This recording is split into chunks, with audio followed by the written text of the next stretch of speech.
Olá, o primeiro plano de hoje tem como convidado o maestro Vladimir Fiuza. Nós vamos falar sobre Missa Rock, uma obra do maestro que veio revolucionar a música erudita, não é isso? Exatamente. A ideia é trazer uma linguagem nova, né? Aproximar a música erudita da música popular, para a juventude principalmente. Como é que surgiu? Depois nós vamos falar sobre a obra em si, mas como é que surgiu uma ideia, porque é uma ideia inovadora no mundo, eu nunca ouvi falar de uma missa rock.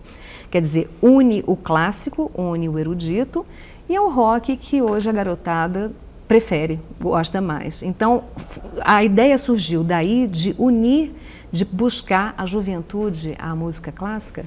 Exatamente. Como eu além de ser regente, também sou professor, uma dificuldade que eu tinha muito grande é de apresentar, por exemplo, um canto gregoriano da Idade Média para os meus alunos, do 2º grau. A ideia deles é que isso era horrível. Professor, desliga isso, por favor. Então, aos poucos, dando aula, eu fui percebendo que se eu conseguisse aproximar um pouco a linguagem erudita da linguagem popular, seria mais fácil passar para eles o que tinha de bom na música clássica. Então, dentro da missa rock, eu trabalhei com a linguagem erudita, cantos gregorianos que tem na missa, tem trechos de música barroca, e ao mesmo tempo tem o rock. Tem a linguagem do rock, da música popular. Então foi uma forma que eu encontrei de aproximar uma linguagem clássica, um gênero clássico, um gênero popular e trazer a juventude também para a sala de concertos, para assistir. Agora, em relação à cultura, ao ensinamento da música erudita no Brasil, o senhor acredita que os jovens, os adultos também, mas estamos falando de jovens, os jovens eles não conseguem apreciar por falta de uma educação, de uma cultura em música? Exatamente. Esse é o foco que a gente tem que colocar, não é? Se as escolas, desde cedo, começarem a adotar a aula de música, de teatro, a aula de artes dentro da escola, desde a criança na pré-escola, com certeza nós vamos ter uma formação de plateia. Uma plateia preparada não só para ouvir o rock, para ouvir o samba, para ouvir o frevo, mas também para ouvir a música erudita. Que também não é nenhum crime. Eu acho que as pessoas confundem muito os ritmos, todas as formas de música e discriminam a música clássica, a música erudita. Como é que a gente poderia fazer, então, nessa missa rock, uma união? Porque eu ainda não consegui entender muito uma missa que é uma coisa tradicional, que tem, como nós estamos falando, Benedictus, o Kyrie, todos os santos e todas as, vamos dizer assim, as suas divisões com o rock. Como é que o rock entra nessa missa? Bom, o rock, ele nasceu dos Negro Spirituals, né? Por volta de 1612, quando os escravos negros chegaram na América do Norte, eles trouxeram aqueles ritmos, aquelas canções negras que se misturaram com o inário da igreja anglicana, da igreja protestante, da igreja inglesa. Com isso surgiu então o que nós chamamos de a primeira música gospel, a música negra espiritual, né? Os Negro Spirituals.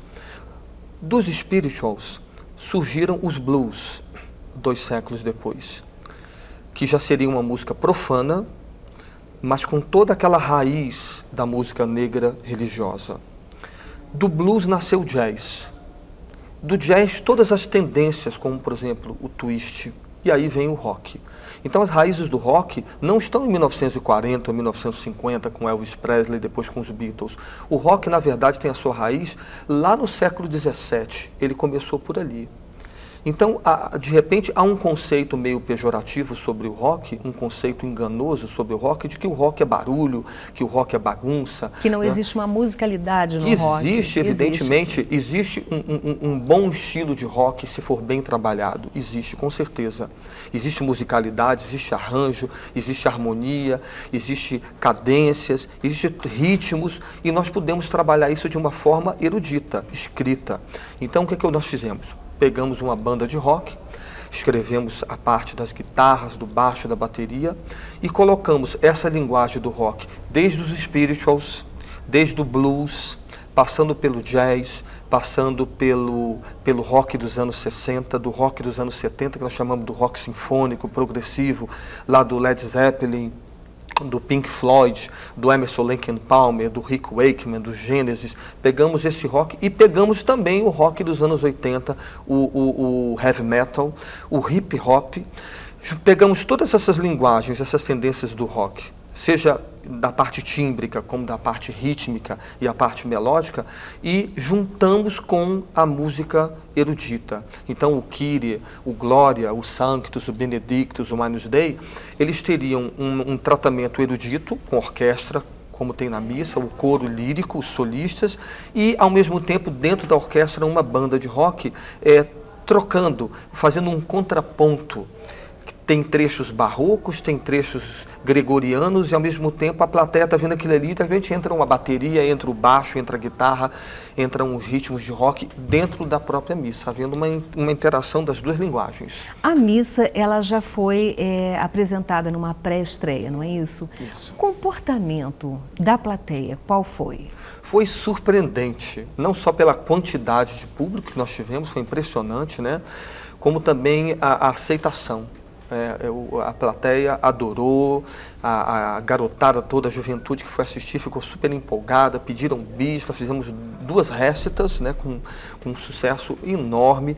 A própria resposta da orquestra, do coro, dos solistas, da banda, todo mundo adorou fazer o trabalho, foi uma coisa carismática, muito gostosa e me surpreendeu. Eu não esperava, eu estava muito preocupado com o resultado que seria, né, frente à plateia e foi assim surpreendente, foi muito gostoso, foi muito bom, eu fiquei muito realizado com a resposta do público. Agora, maestro, vamos falar um pouquinho sobre a formação desses jovens. O senhor, como professor de várias escolas no Distrito Federal, o que o senhor acha que é preciso para que esses jovens efetivamente sejam educados musicalmente?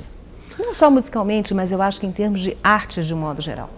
Bom, eu vejo a escola como a célula primeira da sociedade em termos de educação. E eu falo da escola não porque eu esteja, não porque eu não acho que os pais tenham um papel importante, mas vamos supor que os pais dessa criança não tenham tido nenhuma formação clássica, não tenham estudado música. Então, a escola passa a fazer um papel. Para aqueles pais que já têm uma formação, são músicos ou estudaram música, certamente eles vão passar isso para os filhos. Certo. Mas aqueles pais que não têm formação nenhuma em casa, certamente os filhos também vão ficar sem um direcionamento.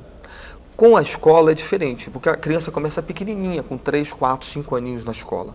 Se a escola, como uma célula na sociedade, importante da educação, primeira de tudo, os professores, a direção da escola, a coordenação, adotar o ensino das artes, não só música, mas as artes cênicas, as artes plásticas, com certeza essa criança vai crescer dentro de um ambiente erudito.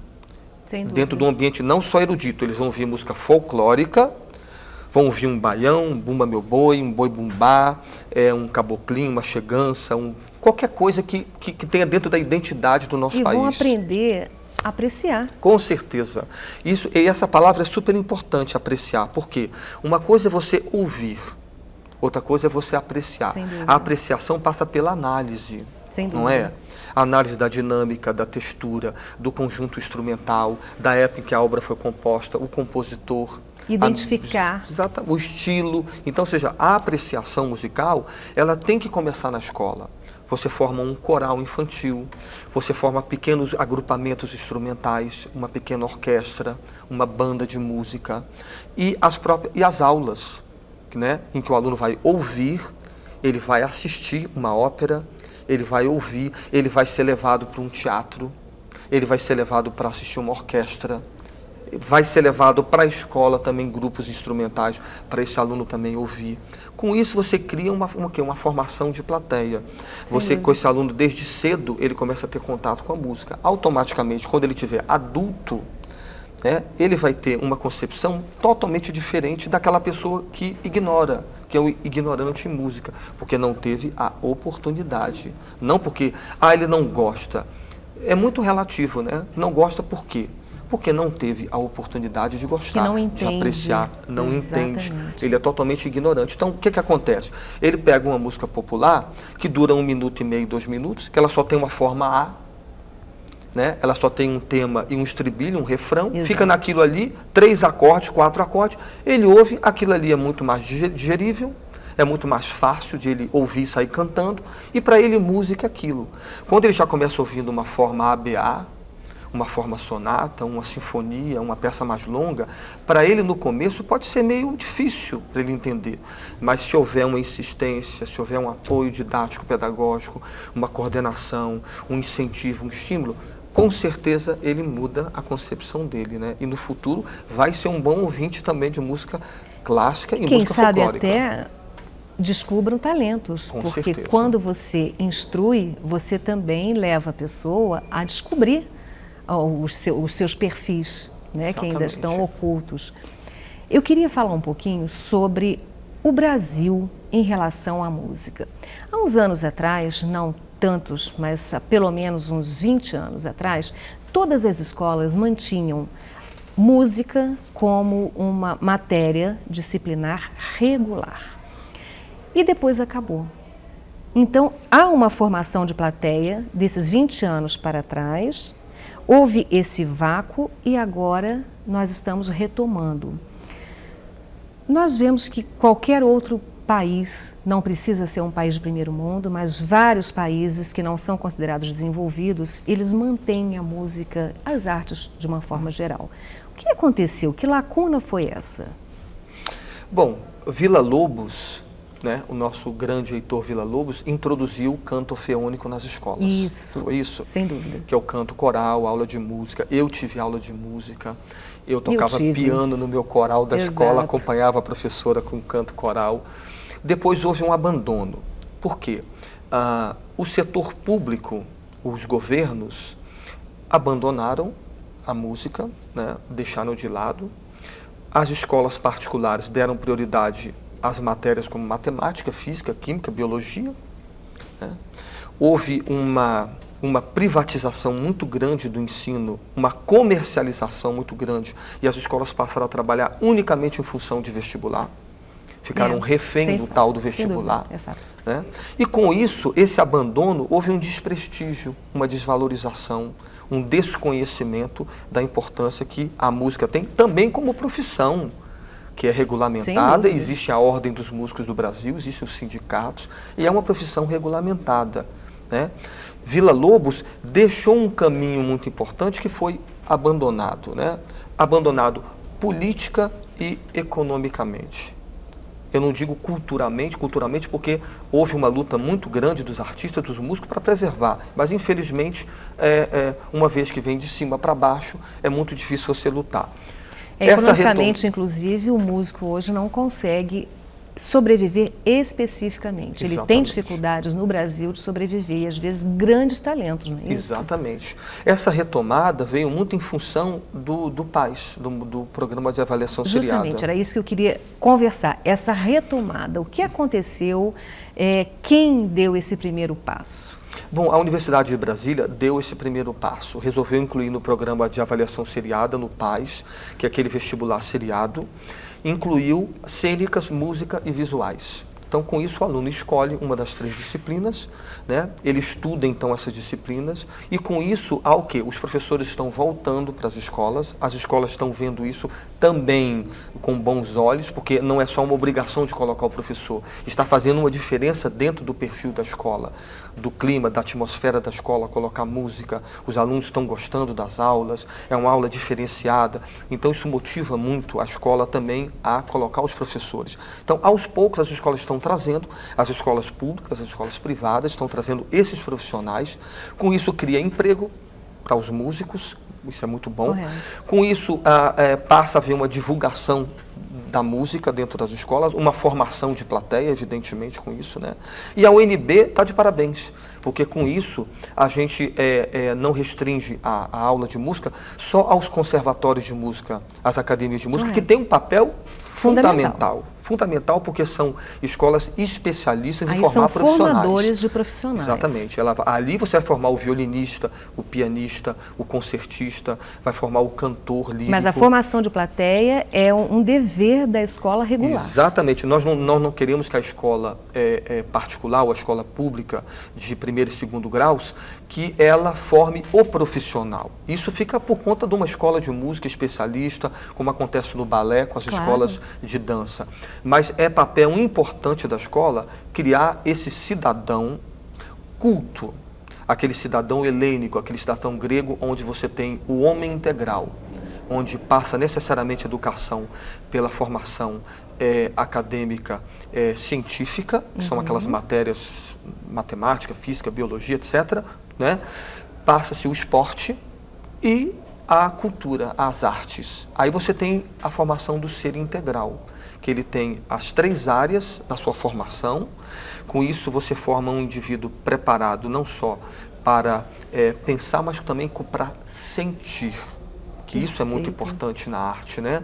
O ser humano que é saudável pelo esporte, o ser humano que pensa pelas matérias disciplinares regulares que já existem há muito tempo, mas também ele sente, ele tem a sensibilidade, ele tem aquela apreciação que é importante. Abrir essa janelinha, essa portinha para esse mundo lírico, para esse mundo onírico, para esse mundo que durante 20 anos as escolas deixaram de lado, achando que a formação era só do homem científico, só do homem que é racional, que aperta o botão. Quando hoje se tem trabalhos científicos que garantem que a música, as artes de um modo geral, elas disciplinam, elas educam e elas conseguem matematicamente elevar o conhecimento e o nível de percepção dos certeza. alunos. Como ajuda, né? Como ajuda. No estudo, né? Exato. A música ajuda muito no próprio estudo, porque ela trabalha com os 2 lados do cérebro simultaneamente. Isso.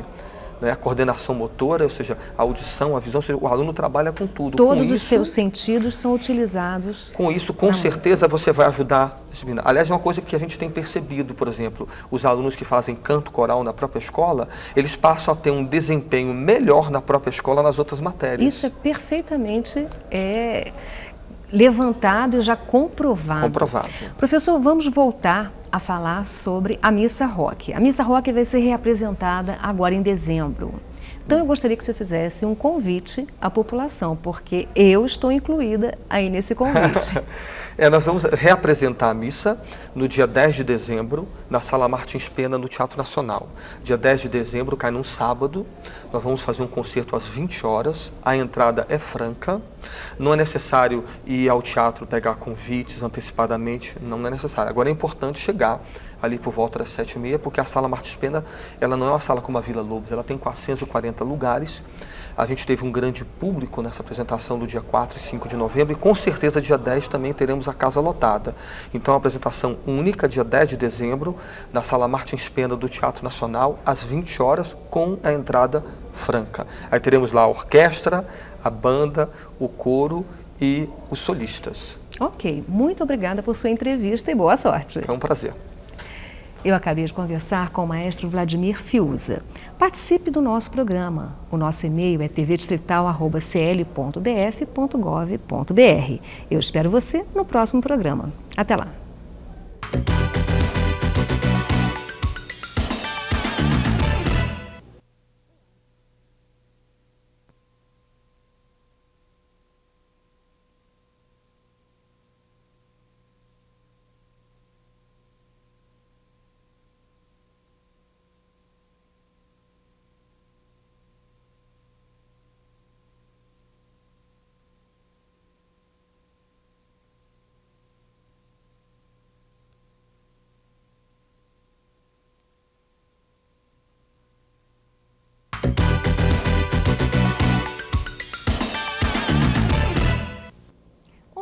O nosso entrevistado de hoje do Primeiro Plano é Ricardo Stum, um artista plástico que acaba de realizar uma exposição em Lisboa, Portugal. Agora nós vamos saber um pouquinho mais sobre a vida desse escultor gaúcho e a sua obra. Tudo bom, Ricardo? Bom dia, tudo bem. Ricardo, vamos falar um pouco sobre a exposição que houve em Portugal. Você acabou de chegar, tem um mês mais ou menos, não é isso? Exato. Lisboa foi muito bom lá, a estada foi através da Embaixada do Brasil, o convite, e fiz no Ministério das Finanças, tem um espaço cultural que fica bem na Praça do Comércio, onde tem uma ótima movimentação. Exato. E esse encontro de novo com os patrícios e tal foi muito agradável, Lisboa. E então esse intercâmbio continua sendo uma porta de entrada, eu acho, do Brasil realmente Portugal. Quer dizer, os portugueses, na verdade, eles aceitam de bom grado, como eles falam, a arte, o artista brasileiro de um modo geral, não é isso? Eles têm uma acolhida muito calorosa com os brasileiros, né? Já tem essa facilidade histórica pela língua e tal, então a gente se sente muito em casa lá. Sem dúvida alguma. Ricardo, vamos falar um pouquinho sobre as suas esculturas. Você trouxe maquetes aqui, mas que são maquetes maravilhosas. Então vamos falar um pouquinho como é que tudo isso começou. Muito bem, isso começou em Porto Alegre. Eu comecei trabalhando com gravura em metal. O metal já é o meu material realmente predileto, né? Então comecei fazendo gravura em metal, essas gravuras foram evoluindo e é como se as matrizes de metal, hoje em dia, como se as matrizes tomassem a terceira dimensão.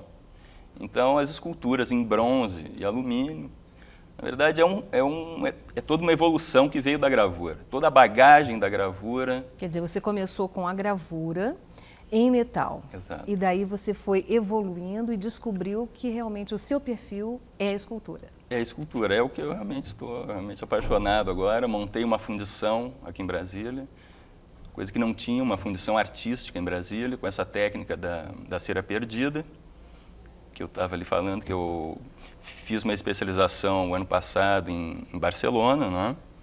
Fiquei 6 meses na Escola Massana, um grande mestre da escultura, Joaquim Chavarria. Olha! E então foi um aprendizado ótimo lá, e isso eu estou aplicando na fundição aqui em Brasília.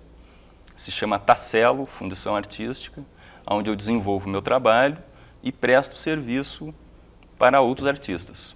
Quer dizer, então Brasília, que não tinha fundição, ganhou esse trabalho. Ganhou essa fundição. E uma técnica também bastante especial, não é? Uma técnica, na verdade, milenar, assim que é a cera perdida, mas que continua insubstituível.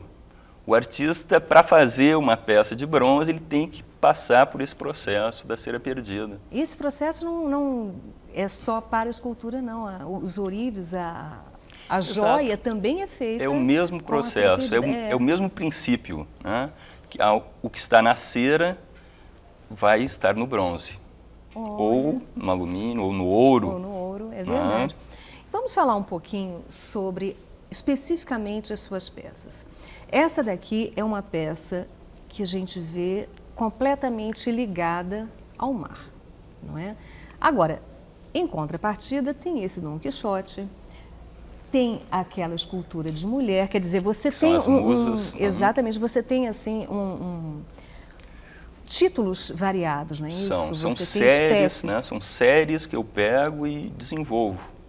Eu sempre fiz isso, inclusive na gravura já era assim, eu pegava um tema e ia discorrendo sobre esse tema até exaurir todas as possibilidades. E são temas que levam muito tempo, realmente. Eu vou realmente a fundo num tema. Esses cavalos marinhos eu tenho desde o tempo de Porto Alegre, né? Já fazia. E continuo trilhando, né? E sempre descobrindo uma nova maneira, uma nova percepção da forma. Você vai geometrizando, ou vai, de certa forma, estilizando a forma, até chegar a uma essência mais que você... E, para começar uma escultura, primeiro você vai e faz a pesquisa. Conta um pouquinho dessa história toda para o telespectador entender. Pois é, por exemplo, essa série do Dom Quixote, eu comecei lendo Cervantes. Comecei lendo, desenhando e lendo a história, né, tentando viajar realmente no tema, nas aventuras quixotescas. E então fiz uma série de gravuras, inicialmente, e depois é como se os personagens saíssem do plano e ganhassem a terceira dimensão, né? Aí você entra na escultura, que é essa coisa tátil, que é a presença, né, do corpo escultural, realmente fica uma presença, né, que você tem. Agora, Ricardo, nós estamos conversando, essa é apenas uma maquete, porque a peça realmente tem 1,20 m, tem 1,20 m, tem quase 100 quilos de bronze, Kátia. E você falou que você fez uma junção do cavalo com o cavaleiro, essa coisa toda. Me explica um pouquinho a concepção dessa peça.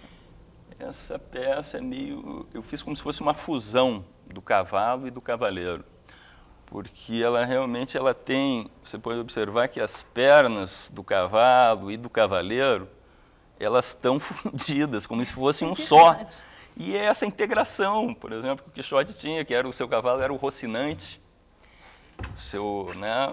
tinha o fiel escudeiro e tinha também o seu cavalo, que era o Rocinante, que era um grande companheiro que levava ele sempre para as suas batalhas e aventuras. Ele contava com o Rocinante. E essa integração do cavalo e do cavaleiro, eu fiz inclusive, quando eu fiz uma exposição em Porto Alegre, eu fiz até uma relação também desse Quixote um pouco com o gaúcho, que tem uma estima muito grande pelo cavalo. Exato. Também é o pingo, né, aquela história. Então é um relacionamento muito forte que se tem do cavalo e do cavaleiro. Com isso eu tentei fundir os dois. Agora vamos passar para essa peça aqui. Essa peça você disse que é uma homenagem a Barcelona, não é isso? Na verdade foi uma homenagem, a concepção foi feita em Barcelona, mas foi uma homenagem a Brasília. Se a gente olhar um pouco essas linhas, a gente vê que a gente passeia um pouco pelo Panteão da Pátria, que é esse triângulo. Esse aqui. Esse né? aí, e mais atrás como se fosse a Câmara, as duas torres da... esses dois seriam da torre e tal. E na frente essa mulher, essa musa, falando que Niemeyer realmente se inspirou, né, nas curvas femininas para fazer os seus prédios aqui em Brasília, os seus monumentos, todos são com curvas de longo raio. Então, em homenagem à mulher, eu coloquei ela bem na frente, aí puxando toda essa história. Agora, você teve uma influência bem grande lá em Barcelona para fazer essa peça de Gaudí. Ah, sim, Gaudí, sem dúvida, me inspirou muito lá, morando, né, perto do Parque Güell e vendo aquelas obras fantásticas, a gente acaba ficando influenciado. Agora, vamos falar um pouquinho mais sobre o momento da arte no Brasil.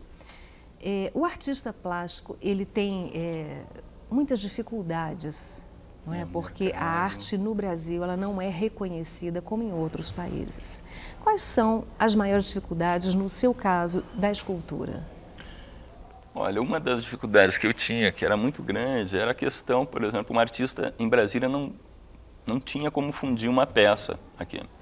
Então você tinha que modelar alguma coisa e mandar para o Rio, para São Paulo. De certa forma eu supri agora a minha necessidade de produção. Agora eu tenho como produzir. A próxima questão é a questão do mercado, que é um mercado novo, um mercado de escultura. Então você tem que ter um trabalho, tem que ter paciência, é uma coisa a longo prazo, realmente, para você ir formando uma clientela e formando o teu nome. Isso leva tempo, você tem que ter persistência. Agora, Ricardo, no Distrito Federal, o Brasil de um modo geral, já existem projetos que podem suprir determinadas necessidades de vocês enquanto escultores, enquanto artistas plásticos? Tem alguns projetos da Secretaria de Cultura, que é esse chamado FAC, Fundo para Arte e Cultura, que promove realmente a produção local. Então, esse ano mesmo, eu tive o patrocínio do FAC, tive um projeto aprovado pela Secretaria de Cultura, onde eu passei um ano subsidiado para fazer essa exposição que eu vou fazer agora, dia 13 de dezembro, numa nova galeria de arte, chama Galeria Luz dos Anjos, que fica na Casa de Itália, que é um centro cultural que foi totalmente revitalizado, um novo restaurante, um café, o Teatro Boldoni. Então, essa unidade cria um centro cultural onde tem uma movimentação maior. Correto. E aí, você acha que o perfil está sendo modificado no Brasil em termos de patrocínio, em termos de apoio? Eu creio que sim. Eu creio que sim. Finalmente a cultura, por exemplo, mesmo aqui na nossa capital, o complexo cultural da capital, até hoje estava aquele vazio entre os ministérios e o teatro, né? E finalmente o museu está quase pronto, parece que vai ser inaugurado, para a alegria de todos nós, aí, do próprio Oscar Niemeyer. Sem dúvida. A biblioteca e o Museu de Arte, né? Então, do outro lado ainda vai ter uma casa de espetáculo e tal, e finalmente vai ficar esplanada, vai ser completa, porque a parte cultural não poderia faltar. Agora me diz na sua opinião, o que falta no Brasil, vamos dizer assim, até agora, que a arte, de um modo geral, não tem sido priorizada?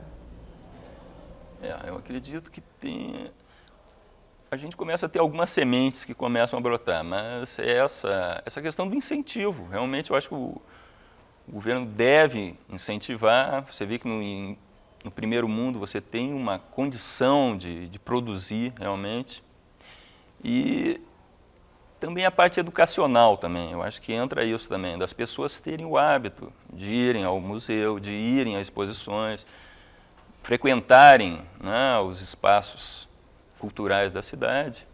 Isso se faz desde pequeno, se faz desde a escola, né? Você vê que nos museus no exterior você vê levando o filho. Exato. Então isso é uma coisa que se forma, né, ao longo de gerações.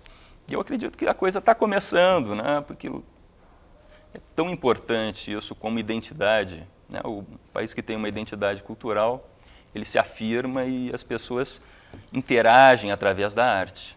Sem essa identidade, você não tem mercado, obviamente. Não tem, as pessoas não têm o hábito, né, realmente de curtir. E hoje o artista plástico no Brasil, ele consegue sobreviver da arte? Olha, muito poucos, né, muito poucos. É realmente difícil. Geralmente as pessoas fazem algo diversificado. Você trabalha com artes plásticas, no meu caso eu trabalho com artes gráficas também. Você tem alguma arte aplicada, pelo menos que você possa ter um paralelo com isso. E fora isso, não consegue sobreviver. É muito difícil, é muito difícil.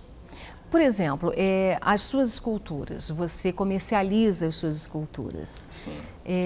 Onde as pessoas poderiam encontrá-las? O que poderiam fazer para ter contato, para poder ter acesso, mas não só observar, né, curtir, certo, curtir a coisa, né? Como também para comprar. Pois é, Kátia, teve uma iniciativa muito louvável da Secretaria de Cultura também, que foi o Ateliê Aberto.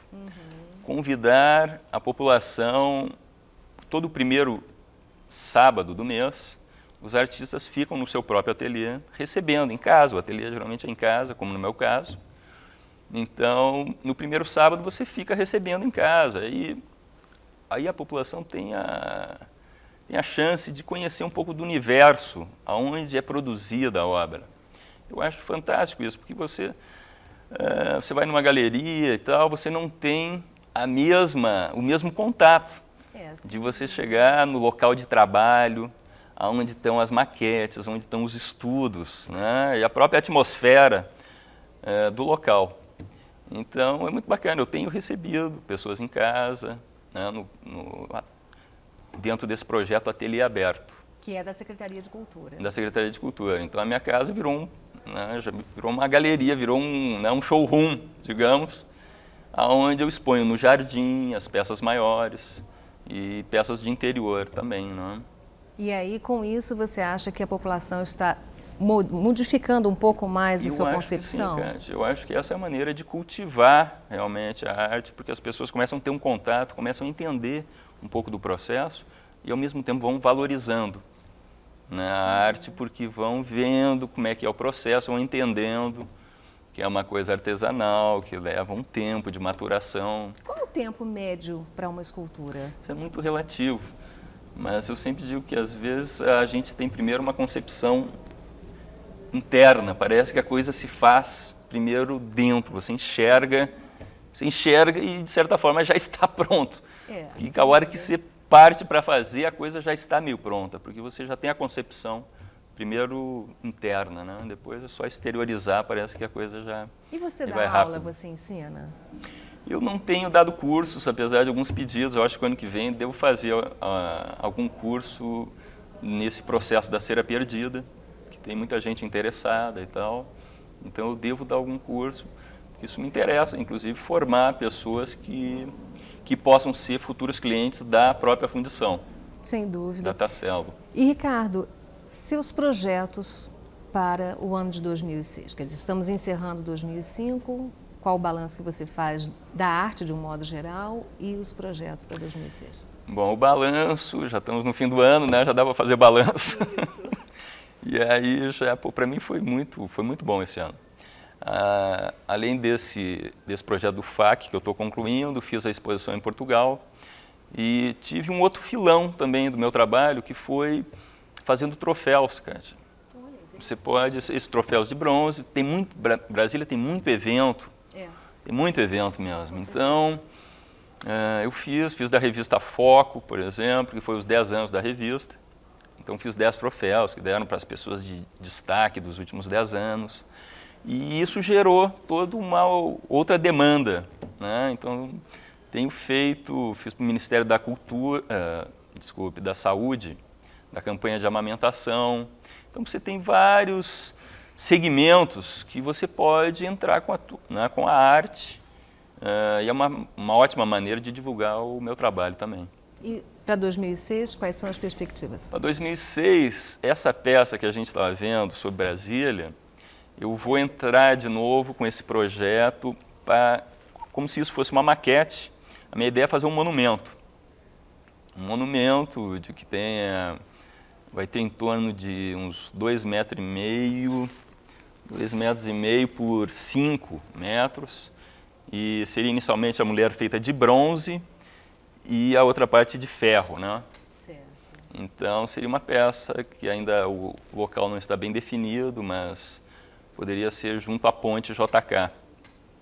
Realmente é um excelente lugar. Excelente. É o de mais novo que temos aí, não é? Tem um projeto que vai ser ali, eles vão fazer tipo um novo pontão. Exato. Ali.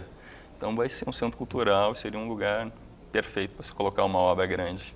Perfeito.